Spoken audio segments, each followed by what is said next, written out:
Bueno, aquí estamos un día más en Mirando al Norte, dispuestos a contarles cosas, a relatar cosas y a hablarles del libro Canarias insólitas, bestias, fenómenos y calamidades, del que en esta casa venimos promocionando desde hace ya algunos meses. Y es que la gente nos cuenta, es que tiene tan buena pinta el libro, pero se los digo en cada programa, que es mejor todavía cuando empiezan a leerlo.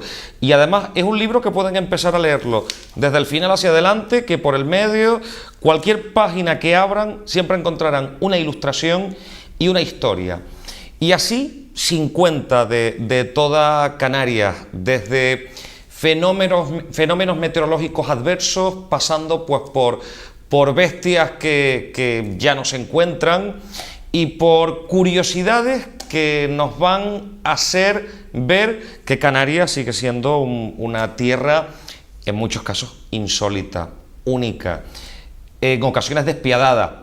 Pero de todo esto, de los más de 50 autores, hoy tenemos una pequeña y testimonial representación a través de las personas que hoy nos acompañan para hablar de este Canarias insólita, bestias, fenómenos y calamidades, cuyo prólogo es del gran Alberto Vázquez Figueroa.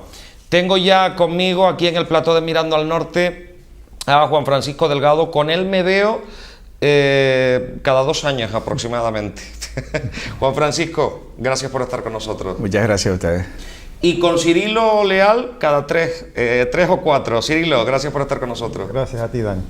Bueno, Canarias insólita, bestias, fenómenos y calamidades. El título no era un poco largo, porque siempre buscar un título es complicado, ¿no? Es como buscar un titular a una noticia.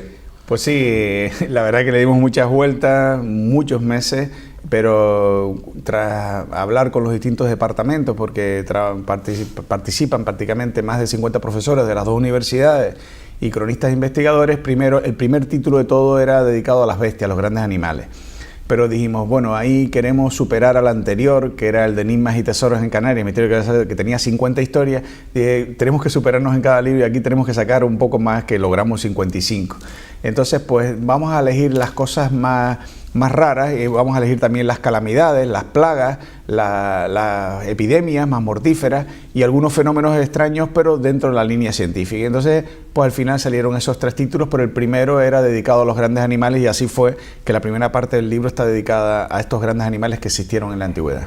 Bueno, de los libros anteriores, Enigmas y Tesoros de Canarias, El misterio de cabeza de perro, La cueva de las 1000 momias, Canarias, islas y pueblos, digamos que han encontrado, porque esto puede parecer, buscan el gancho para vender libros, pero todos los que están aquí, esto ha sido trabajo de investigación y digamos que han logrado enganchar con el público canario para decirles, oiga, que hay una parte pues de la literatura que no se ha explotado. Pues sí, es verdad, nosotros, claro... Y ahí han dado ustedes el filón. Somos una editorial muy casera, en el sentido de que hemos sacado un libro cada 3 años, incluso cada 4 años. Entonces hay editoriales que sacan 3 o 4 cada año, nosotros 1 cada 3, cada 4 años. Salvo algún año atípico, como el próximo año que va a salir 1, pero es un año atípico que sucedió también en el 2006 y vuelve a suceder el próximo año.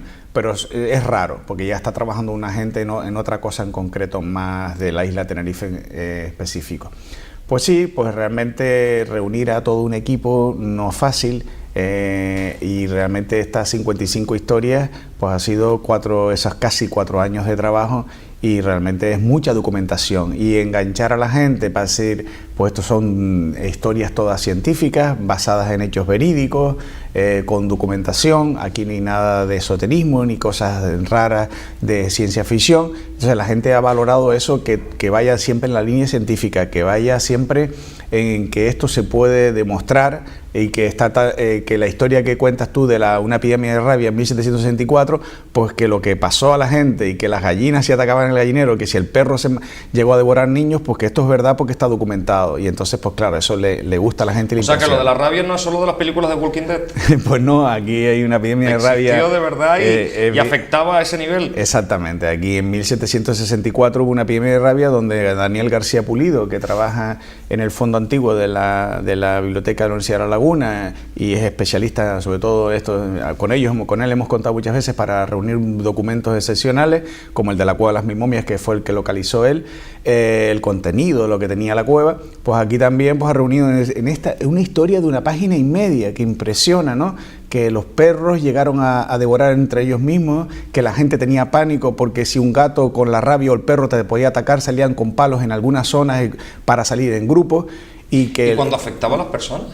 Y cuando afectó a las personas porque encontró un documento extrañísimo en el pueblo de La Matanza, donde un perro que tenía la rabia mordió en la pierna a un ciudadano del pueblo de La Matanza. Este sintió unos calores, llama al cura para confesarse porque él ya piensa que va a morir, y unos días después tienen que amarrarlo con sogas porque tienen necesidad de atacar a la gente. Es decir, es una película de ciencia ficción, pero está recogido. Claro, y a mí lo que me llama la atención es decir, el libro tiene un nexo, tiene la unión de todas esas historias, bestias, fenómenos y calamidades. Es decir, ¿se reúnen todas estas historias por separado o hay un factor, alguien que piense y dice, voy a hacer esto? Porque a mí me parece muy complicado porque son historias que tienen nexos pero que son totalmente independientes. Pues entonces, sí. ¿Cómo se plasma esto? Pues bien, bueno, prácticamente yo soy el coordinador de estos 50 profesores y prácticamente siempre vemos como 4 o 5 junto con la diseñadora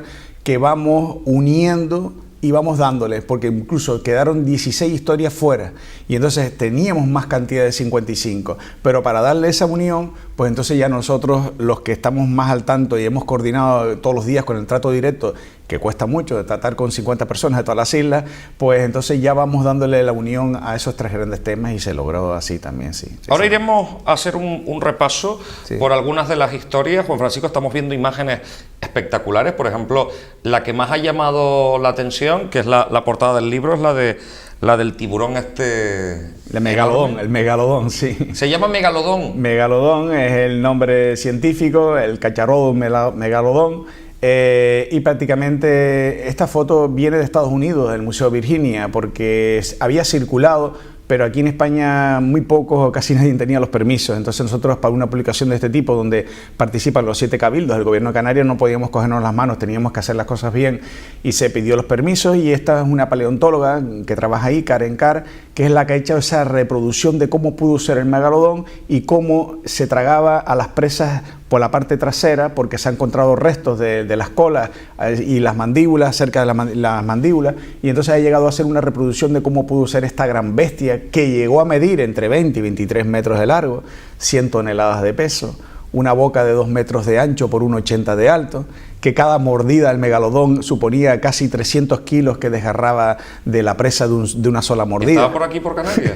Y vivió aquí en Canarias, el megalodón, y los dientes que se han encontrado han sido en las islas orientales, Gran Canaria, Lanzarote y Fuerteventura. Eso no quiere decir que mañana pueden aparecer también en las otras islas, pero hasta ahora han aparecido. ¿Y estos animales ya no existen? Esos animales ya no existen.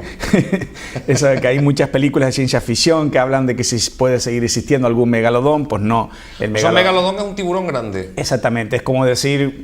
Como el de la película. Como decir 4 veces un tiburón blanco a lo bestia. Entonces, y claro, sus presas favoritas eran las ballenas, porque las ballenas pasaban sobre todo por estos canales que era antes en las islas orientales, porque la isla de Lanzarote y Fuerteventura era una sola isla que se le llamó Mahán y había muchos islotes y bueno, pasaban por ahí. También las aguas hace 20 millones de años eran aguas cálidas, habían otra cantidad de peces, tenía abundancia y la causa de la desaparición se cree que es como consecuencia de las glaciaciones, el enfriamiento de la Tierra, cambian la ruta de estos animales y escasea el alimento y el megalodón puede morir como consecuencia de eso. Bueno, decía yo que hacía como 3-4 añitos que no veía a Cirilo, que es un hombre que conoce perfectamente bien el teatro, la literatura llevada también a los escenarios, pero también en el papel y siendo uno de estas más de 50 historias verídicas, todas ellas, ha aportado parte pues de este trabajo que lleva por título, recuerden, Canarias insólitas, bestias, fenómenos y calamidades. Cirilo, ¿cuál ha sido tu historia? ¿En qué isla nos quedamos contigo? Bueno, la isla mía es Tenerife, el norte de Tenerife, y cuando Juan Francisco me plantea participar en esta aventura, la primera pregunta que se hace un periodista, ¿no? Bueno, ¿y qué puedo aportar yo que sea original? Que no sea solo documentación histórica, por así decirlo, ¿no? Un archivo, un legajo histórico, sino que tenga que ver con la materia que a mí más me apasiona, que es la oralidad, la tradición oral, las fuentes vivas. Y hago el ejercicio de evocar que alguien hacía 20 y tantos, 30 años me había contado, y que yo había hecho una entrevista sobre un suceso que ocurrió en Montaña de Guasa, en el sur de Tenerife, a raíz de la gran epidemia que se produjo en la isla a finales del siglo XIX, y me contó toda una historia de una familia que falleció, que un tío suyo desafió los cordones de seguridad para llegar y desenterrarlos que estaban en una cueva y colocarlos en una sepultura, colocar una cruz. Este hombre cómo tuvo que ir a la playa de las Galletas hoy, ¿no? La montaña al lado de la montaña de Guasa, y cómo este hombre pues fue capaz de desafiar todo eso, un acto de coraje que a mí me maravilló. El asunto es que cuando Juan Francisco lo plantea, intentamos localizar la tumba donde podía ser y no dábamos con el lugar, y entonces al final te creas una duda diciendo, pero esto yo me lo inventé, me lo contaron hace tantísimos años. Entonces fue, por un lado, localizar la ubicación de este túmulo, de esta túmbula que está al aire libre, luego la localizamos, y encontrar esas cintas, que en aquella época pues eran cintas que yo las grababa en sistema analógico, con cinta, y intentando buscar algo, a ver cómo, y localicé esa entrevista a don Paco Valentín, y entonces a partir de esa pesquisa le damos cuerpo y complementamos pues toda una investigación de los hechos rigurosos que habían ocurrido en la isla, ¿no? Cómo se desencadenó esa gran epidemia, por lo cual a la ciudad de Santa Cruz le dieron el título de la muy benéfica por la acción solidaria que llevaron a cabo, y cómo encontramos ese dato, ese rastreo, como te digo, en el cauce de la oralidad. Encontramos a una persona, un trabajador de las fincas que estaba en esta zona, y nos orientó, y por fin dimos porque Juan Francisco lo puede contar. ¿Te metiste en la aventura también, Juan Francisco, sí, con Cirilo? Fue tremenda. Porque con Cirilo puedes empezar por un sendero y acabar en el Teide. Pues sí, fue tremenda porque yo estuve primero un sondeo y nada, y estuvimos como casi 3 sondeos, y en el tercero ya nos íbamos a ir, y fue cuando Cirilo dice, vamos a esperar a ver, porque estaban todas las fincas, y tocamos el timbre, y entonces uno de los trabajadores dice, aquí lo único que lo puede saber es un cazador dentro, y salió. Y claro, cuando llegamos, y la tumba esa es muy desconocida, está en una vaguada detrás de la montaña de Guasa, un silencio absoluto, que no antes era sino una cruz de tea, y después los familiares siguen llevando allí flores, y que ahora estamos intentando localizar, porque hemos perdido contacto con donde Cirilo hizo la entrevista, con esos familiares, porque era nacido en San Miguel, pero plantaba en la montaña de Guasa, que pertenece a Arona, y estamos intentando entre los dos ayuntamientos que han colaborado en este libro, pues a ver si logramos dar con estos familiares, pues para darle un ejemplar, y porque aparece esta tumba y esta historia al final publicada. ¿Encontramos la tumba? Encontramos la tumba, pero ahora nuestra pesquisa, o sea, termina el libro y sigue la aventura. En este caso, el compromiso por localizar a los familiares que todavía están yendo a atender a sus bisabuelos o tatarabuelos para contarles, y en mi caso, esas grabaciones que yo tengo de don Paco Valentín, devolvérselas, porque fueron hechas hace 30 y tantos años, y en la labor de un investigador, de un periodista digamos, de las vivencias, de las historias de vida, qué menos que devolver ese me parece tremendo, ¿no? Porque para una historia, un trabajo de investigación, con la complejidad que tiene, a veces el combinar las fuentes escritas con las orales, desempolvar parte del trabajo realizado y terminarlo para hacer una historia de las 50. O sea, Sí. me parece tremendo. Esto. Sí, esta historia, todas son muy bonitas, pero cuando tú vives una historia como yo la viví esta, que la hizo Cirilo, pero yo lo acompañé nada más en 2 días ahí, pues claro, lo vives y prácticamente pues, parece que la llevas dentro y realmente es una historia muy viva y creo que ha salido un buen trabajo en esa en concreto. Bueno, el libro está lleno de ilustraciones fantásticas, unas más actuales. Bueno, ahí estamos viendo una rata. Sí, pues son las ratas, es un artículo que ha hecho Francisco García Talavera, es uno de los mejores paleontólogos aquí de Canarias, y es en ratas gigantes que solamente han existido hasta ahora, que no aparezcan, salvo que aparezcan algún dato más en alguna isla, en Tenerife y en Gran Canaria. Estamos hablando de, imagínense la rata mayor que ustedes conocen, multiplicada por 2, como decir 2 gatos unidos. Entonces esto cuando se ha proyectado en los institutos, todo el mundo, rata gigante. Y después le digo, bueno, ahora viene la sorpresa. Dice, ¿qué sorpresa? Que eran herbívoras. Entonces, ¿Ah, sí? eran herbívoras. Pero cuando hablamos de ratas gigantes, ¿de qué dimensiones podemos tratar? Pues estamos hablando, para que te hagas la idea, la mayor rata que tú hayas visto en tu vida multiplicada por 2, pero para que hagas una idea, 2 gatos unidos, por así decirlo, un gato y medio grande unido con otro. Estamos hablando de esas ratas. ¿Cuál es la causa? Pues se ha descubierto que son herbívoras, que estaban más en la zona de la laurisilva, las zonas intermedias, aunque aquí Don Teleforo Bravo ha encontrado algunos restos en los acantilados de Martianes y junto también con el lagarto que después hablaremos, que es un lagarto, vamos, curiosísimo, que ese también lo desconocía yo. Estamos hablando del Galiota Goliat, que es este en concreto, que hay un resto en el Museo de Naturaleza y el Hombre. ¿Y también era un lagarto gigante? Pues este es un lagarto de 1,30 m, 1,50 m, y eso era desconocido cuando yo he proyectado esto en todos los institutos y muchos profesores desconocían este lagarto. Pero también estaba aquí en Canarias. Aquí también en Canarias, y se ha encontrado hasta ahora solo en Tenerife, en La Palma y en La Gomera. Y este lagarto gigante de 1,30 m, 1,50 m. Y que es otra de las historias que se comentan aquí por parte de este científico. Pero ¿y cómo se pueden mantener estos restos de esta manera? Porque estamos viendo... Este casi momificado está, se ve que se murió, entonces al disecarse está como momificado, la piel ya se incrustó en el hueso del lagarto y se ha quedado muy bien conservado y está expuesto en el Museo de Naturaleza y el Hombre. Y es uno de los mejores conservados y vamos, este lagarto en concreto ha aparecido, estuvo... muy poco tiempo después conviviendo en la época de los aborígenes antiguos, pero llegó hasta, por tal es así que hay un yacimiento en Barranco Hondo donde los arqueólogos han excavado y en la parte del hogar del fuego se han encontrado algunos restos que en principio, hasta nuevos contrastes, pues puede suponerse que el aborigen en caso de escasez de alimento pudieron consumir estos lagartos. Bueno, Cirilo, ¿querías comentar algo del lagarto? No, lo del lagarto, y sobre todo viendo esta imagen que me di cuenta ahora Sí. en esta entrevista, que esto también da una difusión a todos unos hallazgos que tenemos en los museos. Que son totalmente desconocidos. Eso absolutamente Cierto. desconocido, ¿no? Cierto. O sea, que el libro ejerce también esa labor. Yo me he sorprendido de con lo difusión. de las ratas, que hubieran ratas tan grandes. De todas formas, han seguido evolucionando, han mutado. Hoy en día este tipo de ratas han llegado a la política.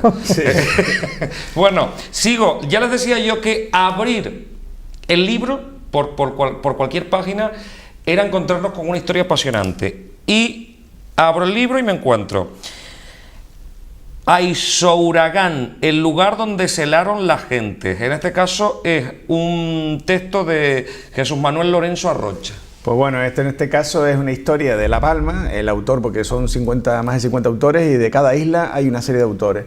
Pues Jesús Manuel Arrocha pues, ha hecho este artículo y trata casi de las últimas batallas de Alonso Fernández de Lugo con Tanausú, que se le enfrentó, pero en esa salida...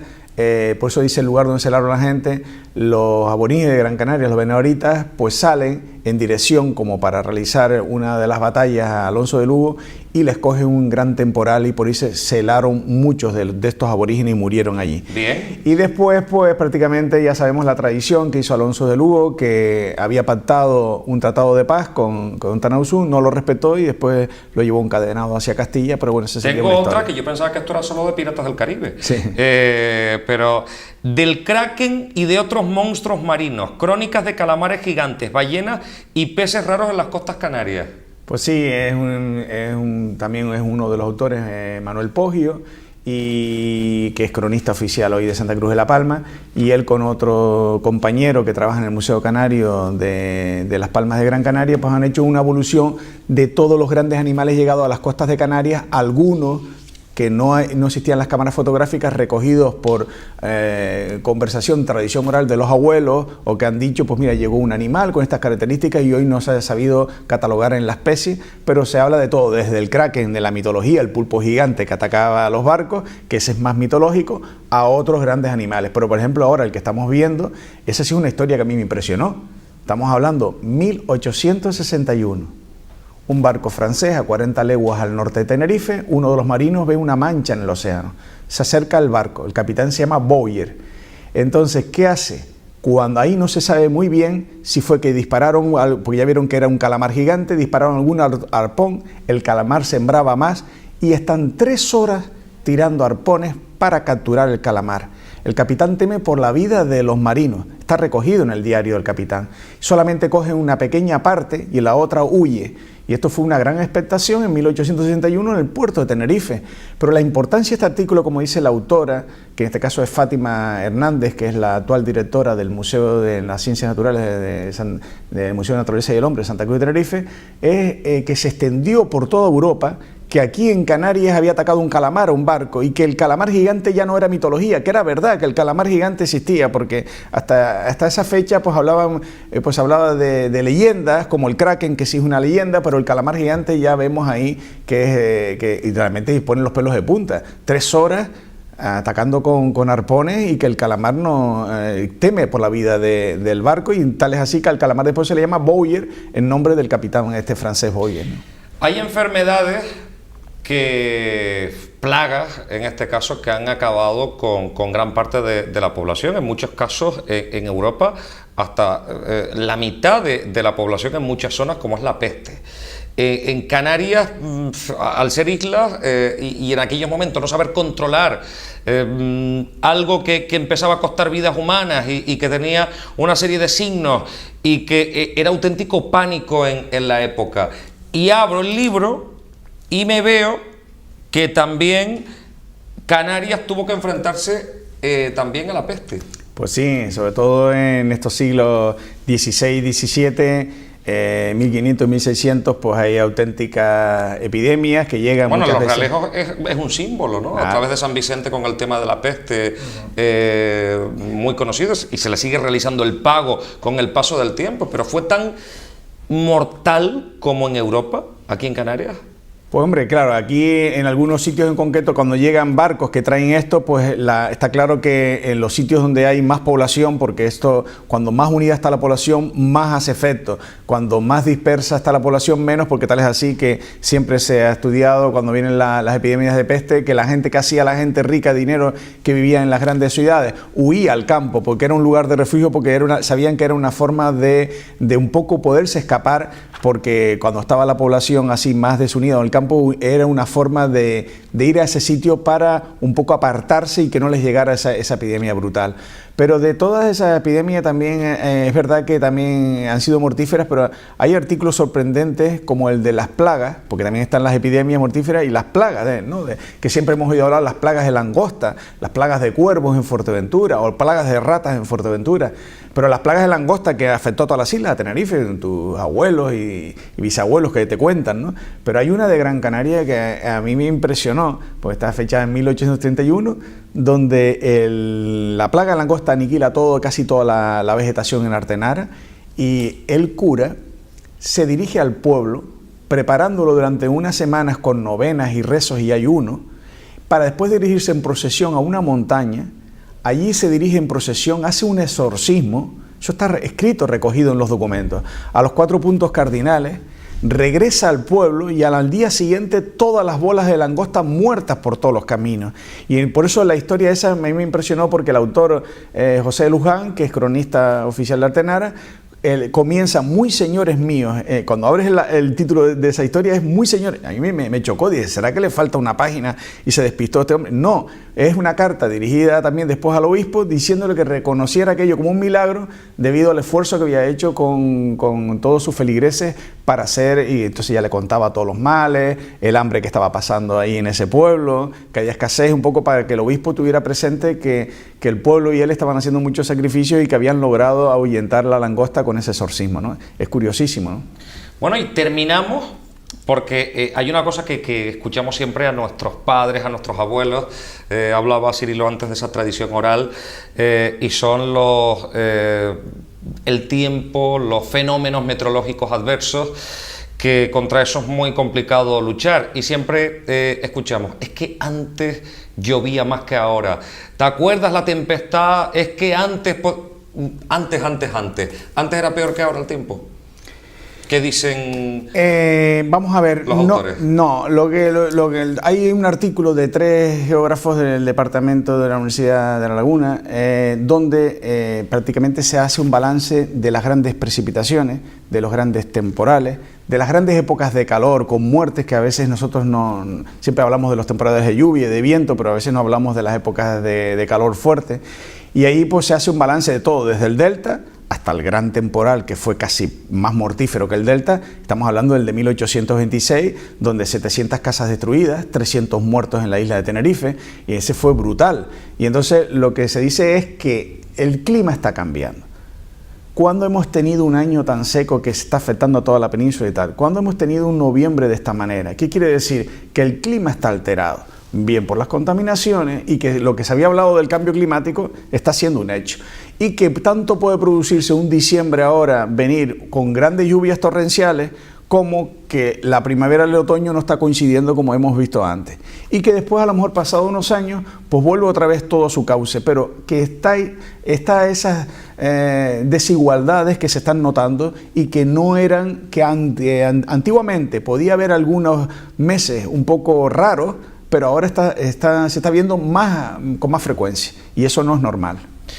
Bueno, yo me quedaría horas hablando con ustedes, porque es apasionante todo lo que tienen que contar, y en esta pequeña representación de estas más de 50 historias. Pero enlazo con lo que hablamos al comienzo, me dijiste, cada 3 años, 4 años venimos sacando un libro, pero el próximo año tendremos otro. ¿Se puede adelantar algo? Pues sí, bueno, el próximo año lo están realizando varias personas especialistas en cartografía, y es solo de Tenerife, no quiero dar muchas pistas, pero que va a ser un libro para potenciación de los 31 municipios, va a estar en 3 idiomas, va a ser un libro más fotográfico, pero con promoción de los 31, pero visto desde una óptica para rescatar también muchos lugares a visitar que no conocemos de esos municipios, pero en principio ya te daremos una pista después de enero, porque estamos ya trabajando dentro y no queremos pues dar un poco la novedad. Pero sí, creemos que sí, yo creo que muchas instituciones se están volcando también, porque es una idea promocionar la isla en 3 idiomas y rescatar cosas del Puerto de la Cruz, rescatar cosas de la Orotava, de todos los municipios, desde algo que no se había hecho, que no se había potenciado, pues yo creo que eso es interesante. Bueno, tenemos un pendiente, Cirilo, ¿te lo leíste todo? Mira, no me lo he leído todo porque este libro es tan apasionante que, como bien decías al principio, cada relato te inspira para un cortometraje, para una obra de teatro, para un cuento, y hay tal cúmulo de relatos, de vivencias que hay ahí metido, que uno lo tiene que ir leyendo suavemente. Es un libro para tenerlo ahí en la mesa de noche y soñando y recreándote con esa cantidad de historias. Porque con lo que estabas comentando hace un momento, hay una creencia ahora en el presente, y es que como ya no controlamos lo que está ocurriendo ahora, hay un grado de decepción, de desorientación social, de descreencia de tantísimas cosas, y hay como una especie de creencia mágica de que lo mejor estuvo ayer, y cuando nos retrotraemos al pasado de las Islas Canarias con un libro de esta potencia científica, periodística, con una calidad literaria impresionante, además de las ilustraciones, pues te vas a reencontrar con otro tipo de Canarias, y te va a permitir hacer esa reflexión y te va a dar una dimensión mucho más universal de las islas en las que estás viviendo. Porque aquí hablamos de estos fenómenos de animales salvajes, pero también se habló de unas tortugas similares a las que hay en Galápagos, ¿no? Entonces, cuando empiezas a oír estas historias te quedas sorprendido. Eso que me estás diciendo, que aquí hubiera una epidemia, ¿cómo salíamos las islas adelante? 4 islotes en mitad de este Atlántico. Entonces ves toda una cultura de esfuerzo, de lucha, de supervivencia, de ingenio para salir adelante. Entonces es un libro que te ofrece una cantidad de sugerencias desde el punto de vista del periodismo, de los medios audiovisuales. Es tremendo la cantidad de guiones que ahí están esperando para plasmarlo y hacer un trabajo de creatividad y de difusión, ¿no? Y después de haber dejado a la gente con la miel en los labios, la última pregunta es la que se están haciendo los telespectadores. ¿Dónde conseguir el libro y a qué precio? Bueno, el libro está desde hace ya prácticamente un mes en todas las librerías y en el Corte Inglés. Es un libro que vale 24,90 €. Estamos hablando de que cualquier novela en blanco y negro vale 21 o 22 euros. Esto es un libro a todo color, en papel brillante y en tapa dura, con guardacubierta, y que tiene 55 historias cortitas que cualquier persona que no le gusta leer, nada más leyéndose las 200 fotos debajo de los pies, puede animarse a leer una historia de 1,5 páginas, como conté antes, La epidemia de rabia, o cualquier otra historia corta. Es decir, está ideado para que los alumnos de secundaria, bachillerato, el ama de casa o cualquier persona que no le gusta leer, va a leerlo, porque va a empezar por el final, por el comienzo, por la historia que cada día más le guste, mirando el índice. Y entonces es un libro muy barato, y ese libro se ha logrado barato gracias a que apoyan los 7 cabildos, 40 y pico ayuntamientos de toda Canarias, el Instituto Español de Oceanografía y prácticamente Puertos de Tenerife, y realmente el gobierno de Canarias y los 7 cabildos ha sido fundamental junto con todas estas instituciones. Sí. Cirilo Leal, espero verte antes de 3 años, hombre. Sí, sí, ahí tenemos algunas novedades con respecto a tema de teatro, como muy bien has nombrado, ¿no? Rescatando siempre ese pasado para llevarlo a la escena, que es una manera también de rescatar y difundir, pues, haznoslo saber, y estaremos encantados de tenerte aquí de nuevo, ¿de acuerdo? Gracias. Juan Francisco, que seguimos hablando, porque en breve tenemos que estar hablando de la próxima publicación, ¿no? Ya el próximo año 2018 ya estaremos otra vez por aquí, sí, para comentarles. Muchísimas gracias por estar con nosotros. Gracias a ustedes. Bueno, ya saben, Canarias insólita, bestias, fenómenos y calamidades. Una obra, pues, con más de 50 autores de las 2 universidades canarias. Nos vamos, que ha sido un placer enorme haberles acompañado en este tiempo de televisión que ha llegado a su final. Próximamente más invitados, más protagonistas aquí en Mirando al Norte. Hasta entonces, que sean inmensamente felices. Adiós.